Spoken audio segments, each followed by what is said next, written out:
Halo semuanya, perkenalkan saya Nika Deda Sayundari dengan absen 7 dari kelas 4D Akuntansi Manajerial.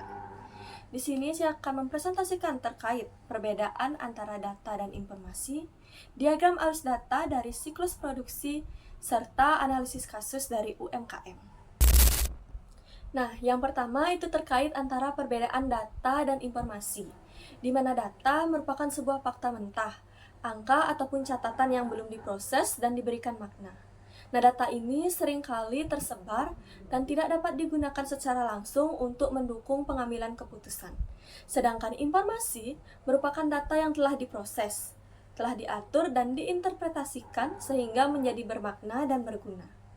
Informasi memberikan wawasan yang dapat membantu manajer dalam pengambilan keputusan. Sebagai contoh, data dapat berupa angka mentah itu seperti 150 unit, 120 unit, ataupun 180. Nah, tanpa konteks yang jelas, angka ini hanyalah sebuah catatan teknis yang belum bisa digunakan untuk mendukung dalam pengambilan keputusan. Sedangkan informasi itu dapat berupa penjualan pada hari Rabu itu sebanyak 180 unit, di mana terdapat peningkatan sebanyak 20% dibandingkan dengan hari sebelumnya. Nah, ini merupakan informasi karena sudah diolah dan dapat memberikan wawasan yang berguna bagi manajer untuk mengambil keputusan untuk promosi selanjutnya. Selanjutnya itu terkait diagram siklus produksi, di mana pada siklus produksi ini, yang pertama akan dimulai dari desain produk. Pada bagian desain produk ini, kita akan membuat rancangan produk yang akan diproduksi, memperkirakan berapa biaya untuk bahan baku yang akan digunakan, serta menentukan langkah produksinya. Nah, data yang dihasilkan pada bagian ini yaitu berupa daftar bahan baku serta daftar operasi. Yang kedua, yaitu perencanaan dan penjadwalan. Pada proses ini akan diterima informasi mengenai daftar bahan baku, daftar operasi, serta adanya penerimaan jumlah pesanan dari pelanggan. Nah, informasi jumlah pesanan dari pelanggan ini akan didapatkan dari siklus pendapatan. Selanjutnya, dari perencanaan dan penjadwalan akan melakukan pengecekan kebutuhan tenaga kerja. Apabila pada siklus MSDM terdapat tenaga kerja yang cukup, maka akan diberikan tenaga kerja yang tersedia. Nah, dari perencanaan dan penjadwalan terdapat WIP atau Work in Process, di mana bagian ini akan menentukan apa yang akan diproduksi, jumlah yang akan diproduksi, serta kapan akan melakukan produksi. Karena apabila produksi mulai berjalan, barang tidak akan langsung jadi. Nah, barang dalam proses ini akan disebut sebagai WIP, yang mana akan memberikan informasi kepada bagian akuntansi biaya. Nah, pada proses ini juga terdapat barang jadi, di mana fungsinya untuk dapat menentukan jumlah produksi. Karena bisa saja stok barang jadi itu masih ada di gudang, jadi bisa menentukan apakah perlu melakukan proses produksi. Jadi, kalau masih ada stok barang di gudang, kita dapat mengurangi produksinya. Nah, barang jadi ini dapat diinformasikan pada bagian akuntansi biaya.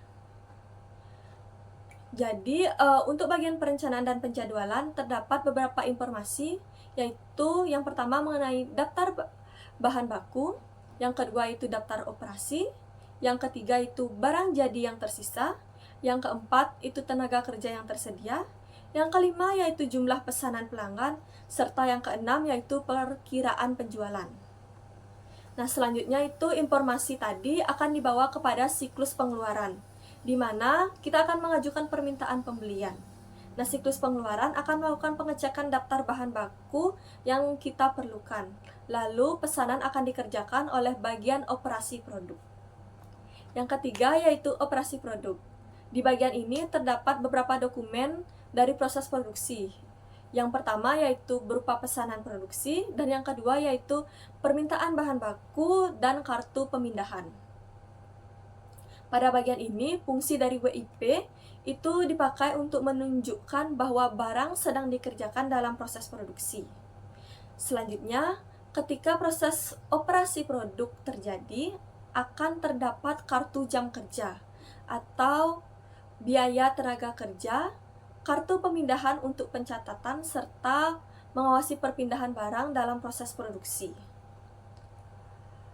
Nah, permintaan bahan baku itu digunakan untuk memindahkan bahan baku dari gudang supaya mempermudah proses produksi. Nah, dokumen ini selanjutnya akan disalurkan ke proses pencatatan.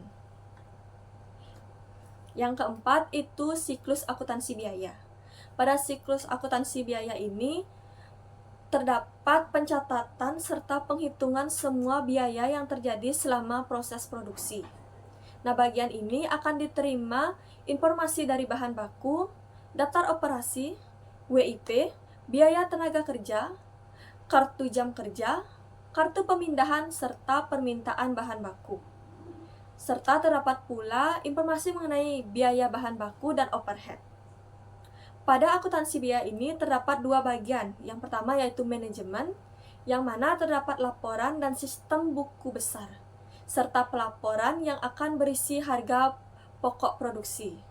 Nah, selanjutnya itu apabila biaya sudah diperhitungkan, maka barang produksi akan sempurna menjadi barang jadi yang sudah siap diperjualbelikan. Nah, siklus pendapatan akan dimulai setelah proses ini. Selanjutnya itu terkait analisis kasus UMKM ABC, di mana UMKM ABC ini merupakan sebuah usaha kecil yang bergerak di bidang produksi makanan beku atau frozen food seperti nugget ayam, siomay, serta dimsum. Nah, usaha ini memiliki 12 karyawan dan sudah beroperasi sejak tahun 2022. Dalam menjalankan kegiatan operasionalnya, UMKM ABC memiliki beberapa proses pengeluaran rutin, di mana itu ada pembelian bahan baku, pembayaran gaji, serta pembayaran utilitas. Nah, UMKM ABC ini menghadapi masalah yang cukup fatal, yaitu berupa lemahnya sistem pengendalian internal pada siklus pengeluaran. Pada kasus ini, itu terdapat selisih kas kecil sebesar Rp4.850.000, serta adanya kerugian pembayaran ganda kepada pemasok, itu sebesar Rp3.250.000. Nah, dari kasus ini, kita dapat melakukan identifikasi titik kelemahan dari pengendalian internalnya, di mana yang pertama itu ketiadaan dokumen permintaan pembelian yang formal. Nah, pada pembelian bahan baku oleh bagian produksi, itu dilakukan secara langsung tanpa adanya dokumen permintaan resmi pada awalnya. Ini dapat menyebabkan hilangnya fungsi kontrol persetujuan kebutuhan barang sebelum pesanan diproses.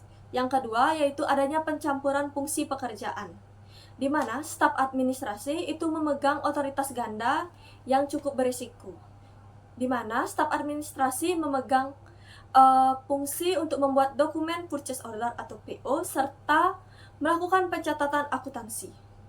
Yang ketiga itu lemahnya verifikasi transaksi dan dokumen pembayaran, di mana bendahara melakukan eksekusi pembayaran secara buta, yang mana hanya berdasarkan salinan atau kopi dari invoice, tanpa mengetahui apakah status pembayaran dari dokumen itu sudah dilakukan atau belum, serta tidak adanya pencocokan dengan bukti transaksi yang asli. Yang keempat, itu adanya pengendalian kas kecil yang longgar, di mana bukti pengeluaran dana dari kas kecil itu tidak ditandatangani oleh pihak penerima uang.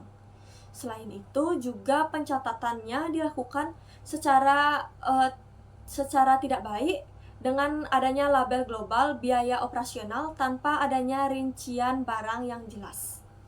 Nah, yang terakhir itu kerentanan keamanan sistem informasi akuntansi, di mana sistem pencatatan menggunakan aplikasi yang sederhana yaitu berupa Excel, serta bersifat sangat terbuka karena semua staf administrasi dapat mengakses file ini secara bebas dan dapat mengubah file tersebut.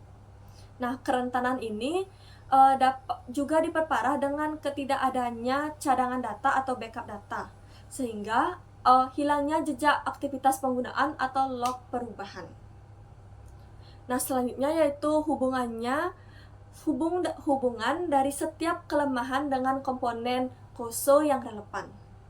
Nah, yang pertama yaitu dari control environment atau lingkungan pengendalian, di mana pemilik usaha itu belum berhasil dalam membangun budaya kedisiplinan serta kesadaran kontrol dokumen formal pada lingkungan kerja. Hal ini Juga dibuktikan dari diabaikannya kewajiban tanda tangan otoritas dan penerima uang pada nota kas kecil. Yang kedua yaitu risk assessment atau penilaian risiko, di mana perusahaan itu gagal mengidentifikasi serta mengantisipasi risiko operasional secara digital. Nah, manajemen tidak memperhitungkan risiko terjadinya duplikasi pembayaran vendor akibat dari penggunaan dokumen salinan, serta adanya risiko manipulasi pada data file Excel yang terbuka untuk umum. Yang ketiga yaitu control activities atau aktivitas pengendalian, di mana terjadinya pelanggaran prinsip utama aktivitas kontrol, yaitu ketidakadanya pemisahan tugas pada posisi staf administrasi, di mana dia melakukan pencatatan sekaligus melakukan pembuatan PU. Nah, ketiadaan prosedur verifikasi pencocokan dokumen oleh bendahara pada saat pembayaran tagihan juga menjadi salah satu kelonggaran dari aktivitas pengendalian di sini. Selanjutnya yaitu information and communication atau informasi dan komunikasi. Nah, aliran informasi keuangan di sini itu tidak terintegrasi dan tidak transparan, di mana bendahara melakukan pembayaran tanpa informasi status pelunasan pada invoice yang asli. Sementara pencatatan yang berlabel biaya operasional itu tanpa rincian membuat informasi laporan kas kehilangan maknanya untuk dianalisis. Nah, yang terakhir yaitu monitoring atau pemantauan, di mana tidak ada pengawasan berkala ataupun evaluasi harian terhadap pencatatan kas pada file Excel. Nah, akibatnya terdapat selisih dana yang cukup besar, itu sebesar 4.850.000. Hal itu baru disadari di kemudian hari ketika terjadi kejanggalan. Selanjutnya yaitu potensi risiko yang dapat muncul akibat kelemahan dari sistem informasi akuntansi ini. Yang pertama yaitu tingginya peluang kecurangan internal, di mana fungsi pemesanan barang serta pembukuan bersatu di satu tangan yaitu staf administrasi. Nah, ini bisa terdapat celah besar untuk memanipulasi data seperti pembuatan pesanan atau vendor fiktif, ataupun menaikkan harga beli atau markup tanpa bisa dideteksi dengan cepat. Yang kedua yaitu kerugian finansial nyata. Nah, arus kas perusahaan akan terus bocor secara sia-sia. Bukti nyatanya itu pada salah satu kasus pada UMKM ABC ini ada kerugian akibat pembayaran ganda atas sebuah invoice itu sebesar 3.250.000 itu kepada PT Sumber Pangan Sejahtera. Yang ketiga yaitu hilangnya integritas dan jejak data keuangan. Karena adanya file Excel yang bebas diakses dan bebas dirubah oleh siapa saja tanpa adanya log perubahan, data keuangan sewaktu-waktu bisa saja dimanipulasi, diubah nilainya ataupun dihapus tanpa bisa dilacak siapa pelaku yang melakukan hal tersebut. Yang terakhir yaitu adanya risiko kesalahan pengambilan keputusan oleh manajemen.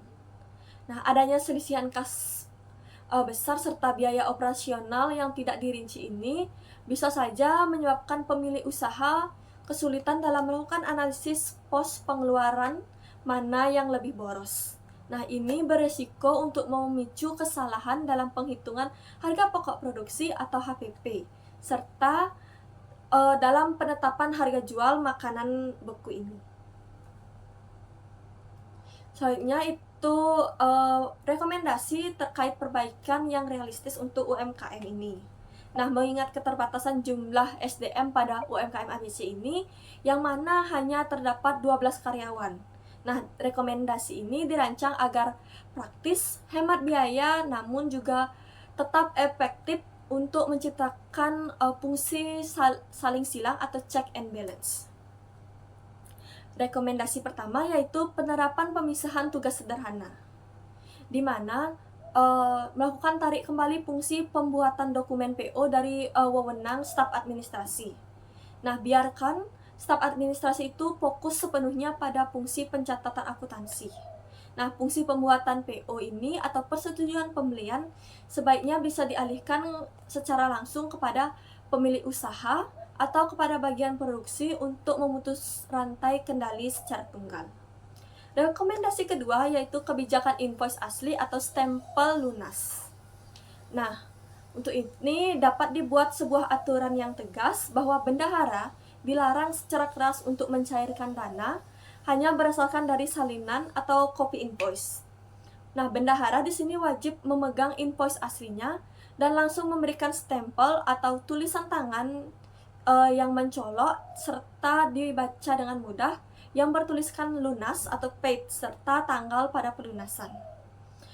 Nah, tanda tangan ini dapat dibuat pada kertas fisik invoice segera setelah uang ditransfer agar tidak dapat digunakan kembali untuk pembayaran ganda.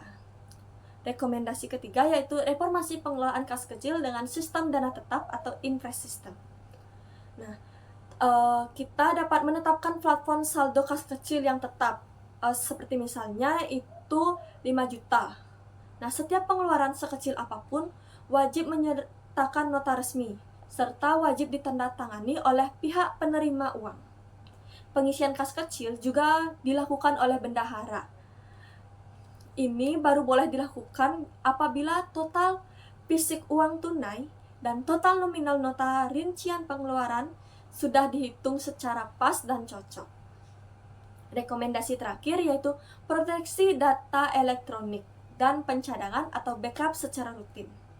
Nah, kunci file Excel akuntansi yang utama itu dilakukan menggunakan kata sandi atau password yang mana hanya diketahui oleh staf administrasi serta pemilik. Nah, sementara hak akses untuk staf administrasi lainnya itu dibatasi dengan read only, yang mana mereka hanya bisa membaca file Excel tanpa mengubahnya.